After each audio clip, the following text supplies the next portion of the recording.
আসসালামু আলাইকুম ওয়া রাহমাতুল্লাহি ওয়া বারাকাতুহু। আলহামদুলিল্লাহিল্লাযী ওয়াহদা ওয়াসসালাতু ওয়াসসালামু আলা মান লা নাবিয়্যা বা'দা ওয়া আলা আলিহি ওয়া আসহাবিহি আজমাইন।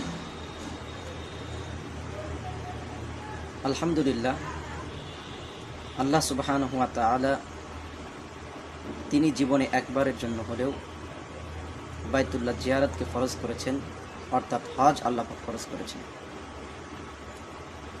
হজের এই বিধান পালন করতে গেলে জান ও মালের কুরবানি দিতে হয়। এক্ষেত্রে জান ও মাল উভয়টাকে হারাম থেকে মুক্ত রাখা অত্যন্ত জরুরি। কেন জরুরি? কারণ হচ্ছে, যদি আপনার জান ও মাল হারাম থেকে মুক্ত না থাকে তাহলে হজ মাবরুর বলে গণ্য হবে না। হজটা কবুল হওয়ার আশা বাসনা এরকম যদি করা হয় তাহলে অনর্থক বলে গণ্য হবে। অনর্থক ছাড়া অন্য কিছুই হবে না।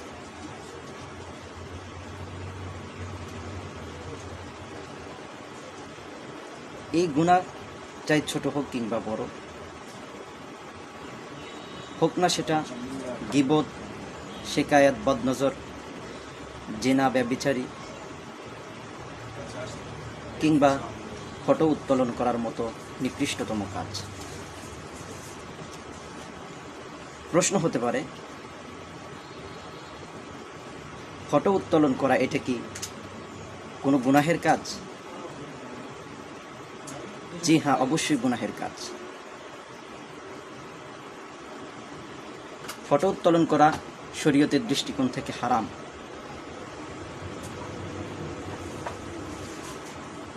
হারাম থেকে বেঁচে থাকার অর্থ হচ্ছে, আপনি যখন হজের ইহরাম বাঁধবেন, হজের ইহরাম বাঁধার সময় নিজে সর্বধরনের গুনাহ থেকে সম্পূর্ণরূপে তওবা করে হজের ইহরাম বাঁধবেন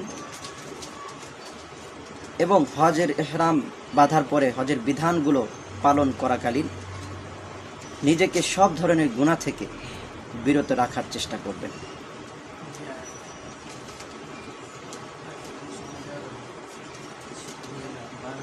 আপনি যদি গুনাহ থেকে বিরত রাখার নিজেকে চেষ্টা না করেন, আপনি যদি গুনাহের ভিতরে জড়িয়ে যান, তাহলে আপনার হজ মকবুল হবে না, মাবরুর হবে না।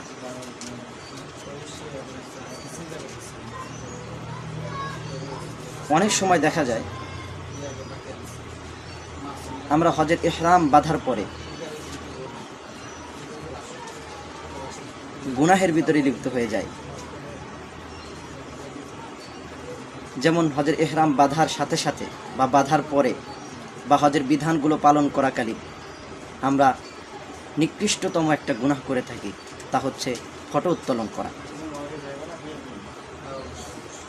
ফটো উত্তোলন করা এটা কি কোনো গুনাহ? জি হ্যাঁ, অবশ্যই গুনাহ। শুধু গুনাহ নয়, বরং মারাত্মক গুনাহ, যেই সম্পর্কে রাসূলুল্লাহ সাল্লাল্লাহু আলাইহি ওয়াসাল্লাম অভিশাপ করেছেন, যাদের সম্পর্কে ফটো উত্তোলনকারী, ফটো অঙ্কনকারী, এদের সম্পর্কে রাসূলুল্লাহ সাল্লাল্লাহু আলাইহি ওয়াসাল্লাম অভিশাপ করেছেন। এখন প্রশ্ন হবে, হুজুর এই কাজ তো সকলেই করে। ফটো উত্তোলন করা যে কাজ, এই কাজের ভিতরে সকলেই সমানভাবে শামিল। এই কাজে হাজি, গাজী, মুন্সি, মাওলানা, সেলিব্রিটি, বক্তা, পীর সাহেব যারা আছেন, সর্ব ধরনের মানুষ ফটো উত্তোলন করার কাজে তারা লিপ্ত সমানভাবে, চাই সেটা হজের ইহরাম বাঁধার পরে হোক অথবা হজ ছাড়া বিভিন্ন টাইমে হোক। হজের ইহরাম বাঁধার পরে কোনো ব্যক্তি যদি ফটো উত্তোলন করে তাহলে এটা শরীয়তের দৃষ্টিতে দেখতে কেমন? জি হ্যাঁ, শরীয়তের দৃষ্টিকোণ থেকে এটা সম্পূর্ণ এটা গুনাহ বলে বিবেচিত হবে এবং এটা গুনাহের মধ্যে গণ্য হবে।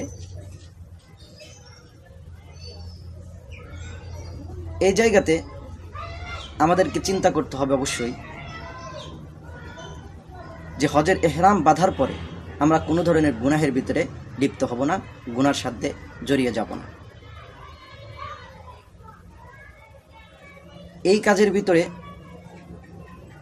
হাজি, মৌলভী, মুন্সি, সেলিব্রিটি, বক্তা, পীর সাহেব সকলেই এর ভিতরে শামিল। এহরাম বাঁধার পরে সেলফি উত্তোলন করে, ফটো উত্তোলন করে ফেসবুকে আপলোড করে।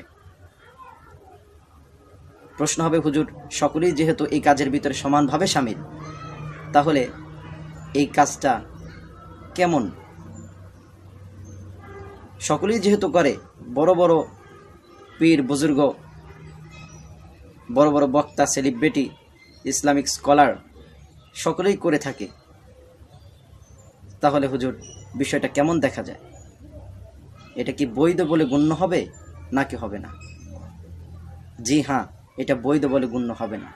কারণ শরীয়ত যখন কোনো বিধানকে হারাম করে দেয়, ওই বিধানকে যদি সারা পৃথিবীর মানুষ এটাকে পালন করতে থাকে, হারাম কাজ করতে থাকে, হারাম কাজের ভিতরে লিপ্ত থাকে, সারা পৃথিবীর মানুষও যদি করে, তারপরেও এই বিধান হালাল বলে গণ্য হবে না। অনুরূপভাবে কোনো হালাল বিধান যদি সারা পৃথিবীর মানুষ মিলে সেটাকে হারাম বানাতে চায়, এটাকে হারাম বানাতে পারবে না। কারণ শরীয়তের দৃষ্টি যে এটা হারাম, হারামই থেকে যাবে, এটাকে হালাল বানানোর কোনো সুযোগ নেই, এবং হালালকে হারাম বানানোর কোনো সুযোগ নেই।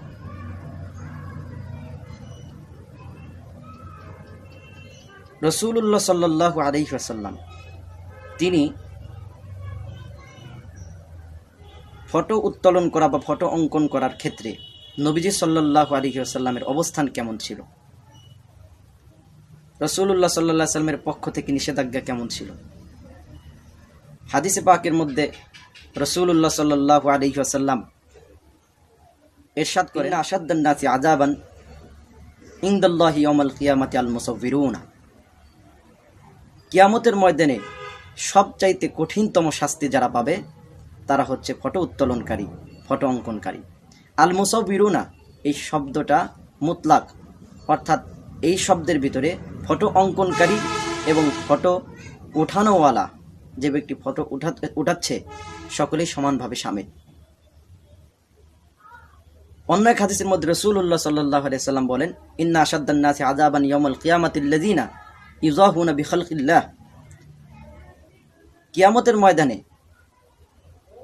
সবচাইতে কঠিন শাস্তি যারা ভোগ করবে তারা হলো ওই সকল ব্যক্তি যারা আল্লাহ পাকের সৃষ্টির মতো সৃষ্টি করে বা অঙ্কন করে। এছাড়াও অন্য এক হাদিসের মধ্যে বিশ্বনবী সাল্লাল্লাহু আলাইহি ওয়াসাল্লাম বলেন, নাহা রাসূলুল্লাহ সাল্লাল্লাহু আলাইহি ওয়াসাল্লাম আনিস সূরাতি ফিল বাইতি ওয়া নাহা আন ইয়াসনা যালিকা। নবীজি সাল্লাল্লাহু আলাইহি ওয়াসাল্লাম এই হাদিসে পাকের মধ্যে তিনি বলেন যে বিশ্বনবী সাল্লাল্লাহু আলাইহি ওয়াসাল্লাম তিনি নিজেই বাড়িতে ফটো ঝুলাতে নিষেধ করেছেন এবং তা অন্যদেরকে আঁকাতে কিংবা তুলতে রাসূলুল্লাহ সাল্লাল্লাহু আলাইহি ওয়াসাল্লাম নিষেধ করেছেন। এই আহাদিস থেকে বোঝা যায় যে ফটো উত্তোলন করা সম্পূর্ণ শরীয়ত বিরোধী কাজ। ফটো ঝুলানো, ফটো অঙ্কন করা, ফটো তোলা সমানভাবে গুনাহ, একই গুনাহ। নবীজি সাল্লাল্লাহু আলাইহি ওয়াসাল্লাম এটাকে হারাম বলে ঘোষণা করেছেন।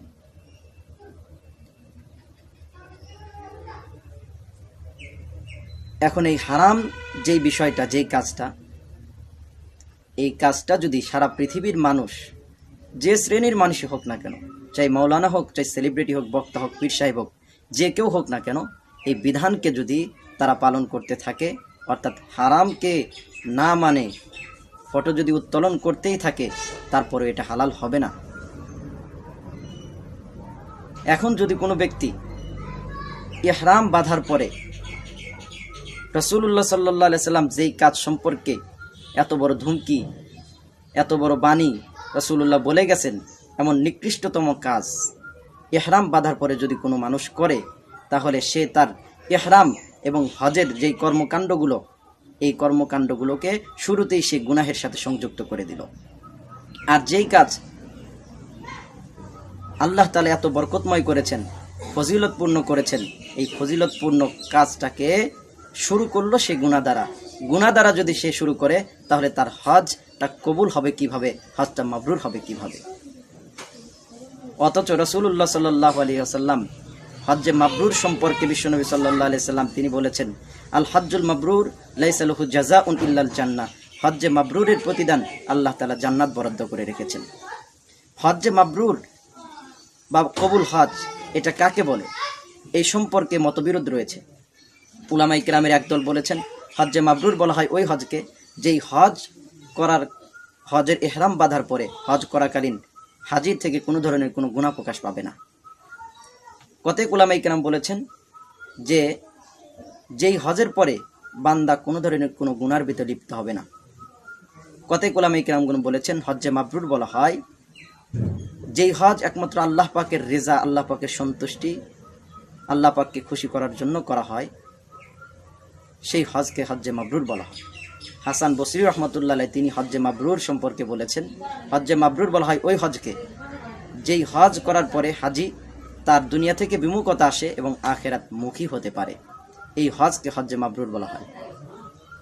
আরও পরিষ্কারভাবে বোঝা যাবে, নবীজি সাল্লাল্লাহু আলাইহি ওয়াসাল্লাম এক হাদিসের মধ্যে বলেন, মান হাজ্জা লিল্লাহি ফালাম ইয়ারফাস ওয়ালাম ইয়াফসুক রাজা কা ইয়াউমিন ওয়ালাদাতহু উম্মুহু। বিশ্বনবী সাল্লাল্লাহু আলাইহি সাল্লাম বলেন, যেই ব্যক্তি একমাত্র আল্লাহ তাআলাকে রাজি খুশি করার জন্য হজ করলো, হজ করাকালীন হজের ইহরাম বাঁধার পর থেকে নিয়ে হজের সব বিধান পালন করাকালীন সে কোনো ধরনের কোনো গুনাহ, যেমন জিনা, ব্যভিচার, সম্ভোগের ভিতরে লিপ্ত হলো না এবং তার জিকির সেই চিন্তা থেকেও নিজেকে বিরত রাখলো এবং সে সর্ব ধরনের গুনাহ থেকে নিজেকে বিরত রাখে। রাসূলুল্লাহ সাল্লাল্লাহু আলাইহি সাল্লাম বলেন, রাজা কা ইয়াউমিন ওয়ালাদাতহু উম্মুহু, সে হজ থেকে এমন নিষ্পাপ এবং গুনাহমুক্ত হয়ে ফিরে আসে যেমন মা তার সন্তানকে জন্মদান করে। তাহলে যখন কোনো ব্যক্তি হজ করাকালীন সে যদি নিজেকে গুনাহ থেকে বিরত রাখে, তাহলে গুনাহ থেকে বিরত রাখার মাধ্যমে আশা করা যায় যে তার হজটা মাবরুর হবে।